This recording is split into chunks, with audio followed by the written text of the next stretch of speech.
9 साल बीते BJP government के, इन 9 सालों में देश हित में कोई काम नहीं हुआ। मैं नहीं कर रहा। भारतीय जनता पार्टी अगर काम की होती उस मुद्दे पे वोट मांगती। आज वो थोड़ी परिवारवाद की बात करते हैं, आज वो थोड़ी भ्रष्टाचार की बात करते हैं। आप एक बात बताइए, उस भ्रष्टाचारी को अपने पार्टी में ले लेते हैं क्या? वॉशिंग पाउडर है क्या? वॉशिंग पाउडर से आपको धुल जाता है फर्क। अच्छा, आपको क्या लगता है? सर कह रहे हैं कि देखिए बीजेपी के 9 साल पूरे हो गए, भाजपा भी मानती है कि कोई काम नहीं हुआ, इसलिए कहीं ना कहीं इस तरीके के। देखो भैया, मैं तो एक ऐसा जनता हूँ, लेकिन भाई ने जैसे वॉशिंग पाउडर की बात कही, तो वॉशिंग पाउडर तो I.N.D.A.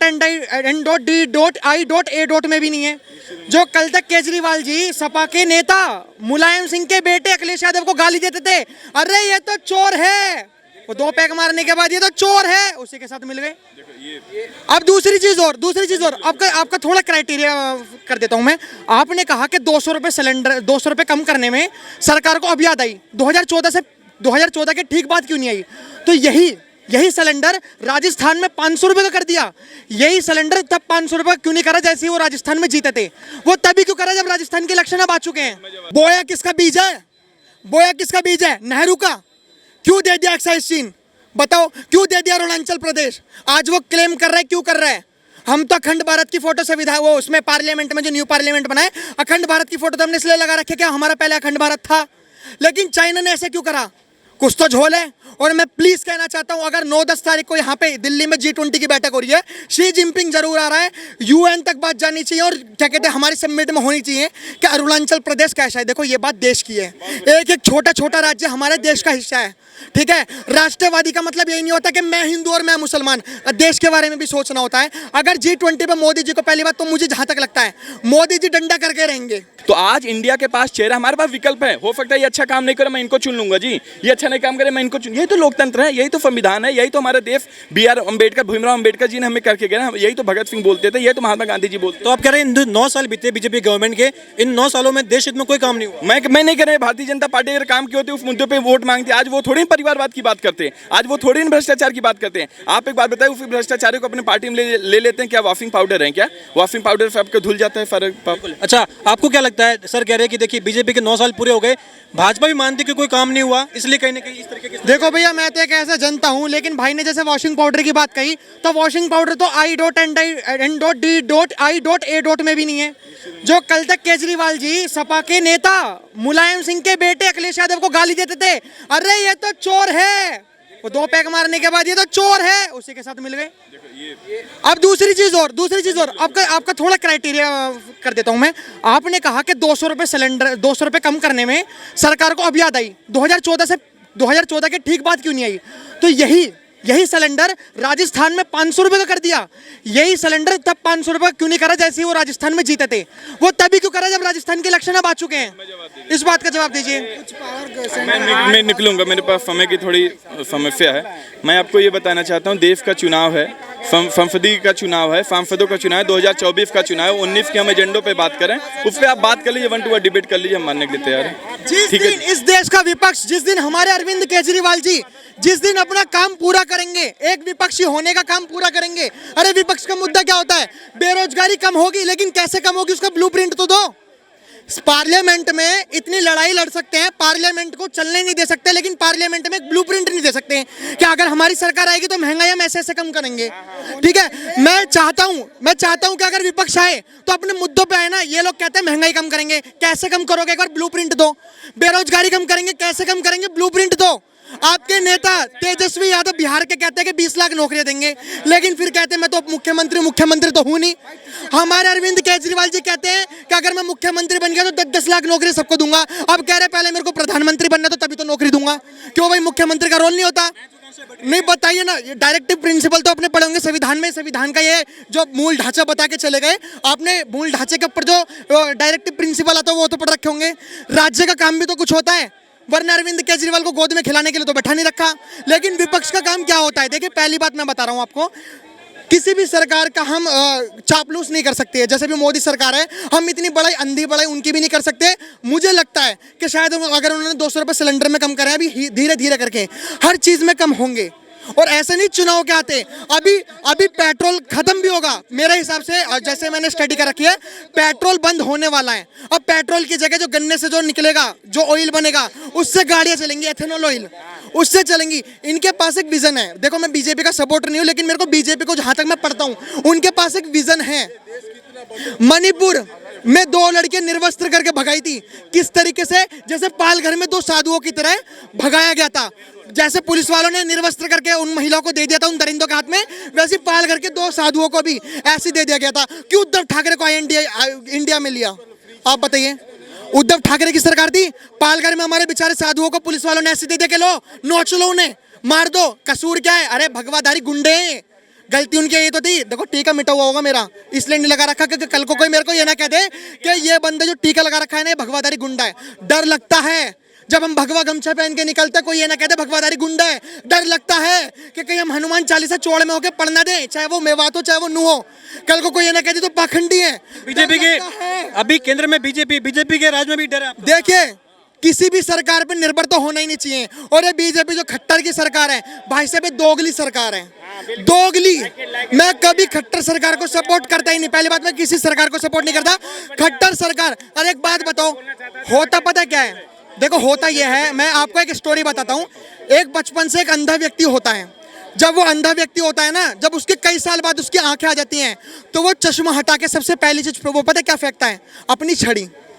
जिस छड़ी ने उसका पूरी जिंदगी साथ दिया वो अपनी छड़ी फेंक देता है जब उसकी आंखें आ जाती हैं।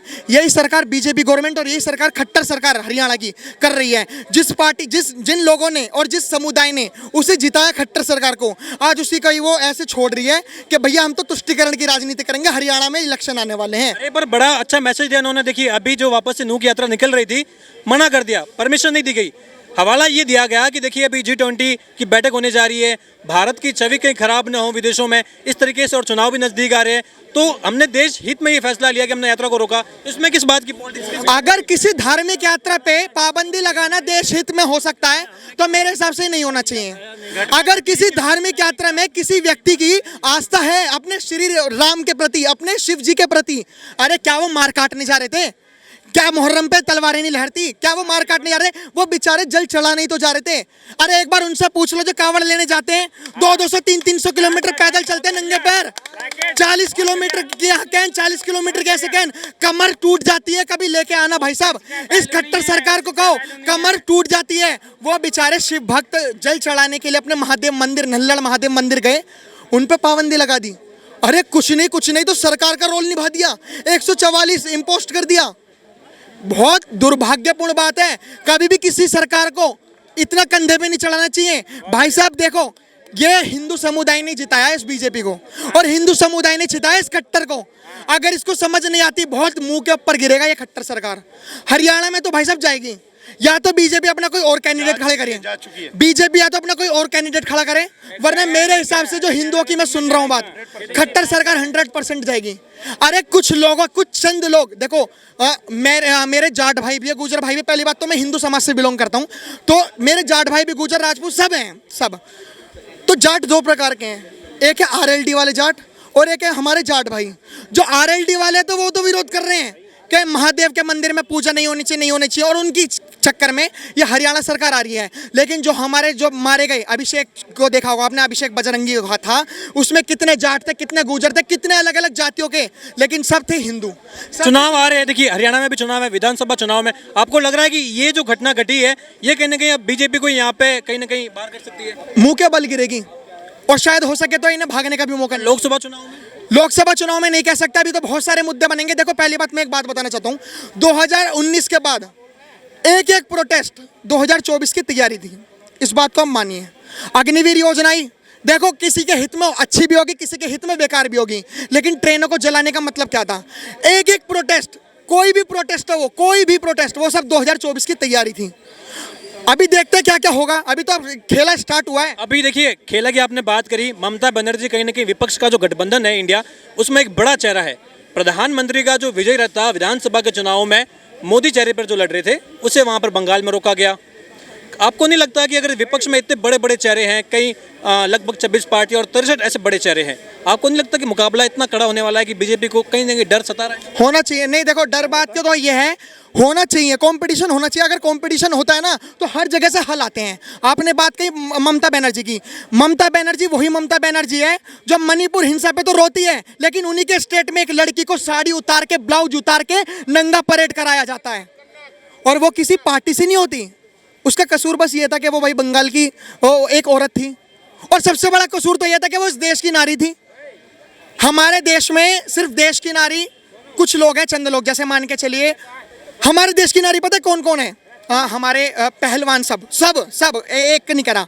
हमारे देश की नारी है मणिपुर में जो निर्वस्त्र करके भगाई गई थी, वो हमारे देश की नारी ना तो वो है जिसकी 35 टुकड़ों में हत्या करी, ना हमारे देश की नारी वो है जिसकी साक्षी चाकू गोद के हत्या करी, ना हमारे देश की नारी वो है जो बंगाल में साड़ी उतार के ब्लाउज उतार के उनके नंगा भगाया गया। हमारे ना तो देश की नारी वो है जो राजस्थान में एक चोरी के अपराध में पुलिस वाले उनका रेप करते हैं, गैंग रेप करते हैं जेल के अंदर डाल के। वाकई में बहुत ये चीजें वाकई में दुर्भाग्यपूर्ण है और इनमें जो सियासत होती है वो नहीं होनी चाहिए। सवाल यहाँ पर ये है कि जब पहलवान धरना दे रहे थे वहाँ पर बीजेपी ने उन्हें अनसुना किया।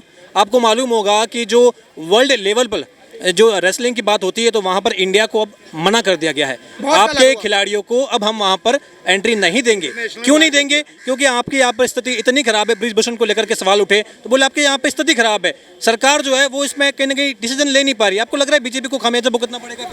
देखिए खामियाजी की तो बात ऐसी है कि इस बार जो ब्रजभूषण सिंह ने करा था यह बहुत गलत करा था और हमें पहलवानों का सपोर्ट करना चाहिए यार। वो हमारे देश की तो खिलाड़ी हैं। माना उनको राजनीति सिखा दी गई है, माना उनको बता दिया गया है कि कैसे कैसे करके हम रेसलिंग फेडरेशन में अपना बंदा कैसे ले आए, लेकिन सच बात तो यह है कि पहलवान वो सही थे अपनी जगह और ब्रजभूषण सिंह गलत था। और ये मैं नहीं कह रहा, ये सुप्रीम कोर्ट कह रहा है और ये हर कोई कह रहा है। अब रही बात एक चीज़ की मैं और बोलना चाहता हूँ, आपने कहा कि दुर्भाग्यपूर्ण बात, ये आपको क्या अब रियलाइज़ हो रहा है? आपको पता है अभी भारत ये चाइना का मैप रिलीज हुआ है कल परसों में, इसमें हमारा अरुणाचल प्रदेश भी है। कैसे हमारा अरुणाचल प्रदेश? G20 बैठक होने वाली है 9-10 तारीख को। अगर ये वीडियो बीजेपी के कार्यकर्ता तक या फिर बीजेपी के पदाधिकारी तक पहुंचे तो प्लीज मैं चाहता हूं इस पर एक्शन लो, क्योंकि G20 में चाइना भी आ रहा है, शी जिनपिंग भी आ रहा है। और अगर आपने इसमें कुछ नहीं लिया तो देखो कोई भी गिराने से नहीं छोड़ सकता, फिर तो गिरेगी। वही तो बात आ गई, नेहरू भी ऐसी हैं और मोदी भी। फिर तो राहुल गांधी का जो दावा है, देखिए जब वो लद्दाख यात्रा पे थे उन्होंने कहा कि भारत जोड़ो यात्रा 2.0 है, वहां पर उन्होंने सीधा हमला बोला प्रधानमंत्री पर, कहा कि देखिए मोदी के राज में जहां पर लद्दाख के बाशिंदे अपनी भेड़ बकरी चलाते हैं वो चाइना लेके बैठा है। उसके बाद ही चाइना ने मैप भी जारी कर दिया, यानी कि राहुल गांधी सही है और बीजेपी यहाँ पर तो डाउनफॉल में। अगर कोई इंफॉर्मेशन देना सही हो सकता है तो मतलब मेरे को क्राइटेरिया समझ में नहीं आया। मैं कहता हूं कि संविधान में 12 भाग हैं, अब मैं सही हो गया। मैं कहता हूं संविधान में फंडामेंटल राइट्स हैं और मेरे पास तो संविधान की नॉलेज हो गई। अरे ऐसा नहीं होता, तो ऐसे तो मैं भी बोल रहा हूं कि चाइना के मैप में अरुणाचल प्रदेश है, ऐसा तो मैं भी बोल रहा हूं चाइना के मैप में अरुणाचल का प्रदेश है चाइना में। लेकिन अगर उन्होंने ये सोचा अपनी सेल्फ रिस्पेक्ट के बारे में तो देखो हमसे बुरा कोई नहीं होगा। मोदी जी को करना होगा G20 के में कि अरुणाचल प्रदेश कैसे घुसेड़ दिया चाइना में, और बेइज्जती करनी होगी शी जिनपिंग की, ताकि अगली बार से उसे ऐसा मौका ना मिले।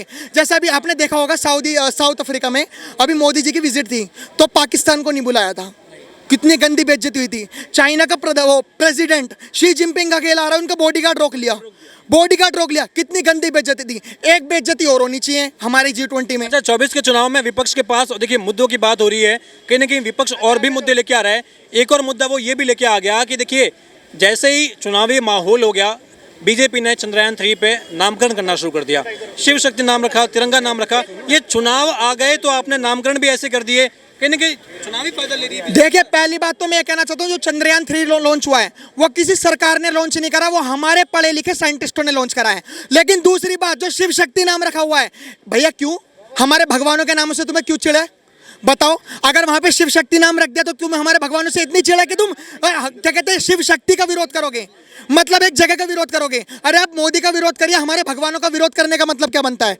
बिल्कुल अच्छा नाम रखा है शिव शक्ति, क्या बुरा रखा है? शिव की शक्ति, शिव जी के ऊपर चंद्रमा का वो रहता है।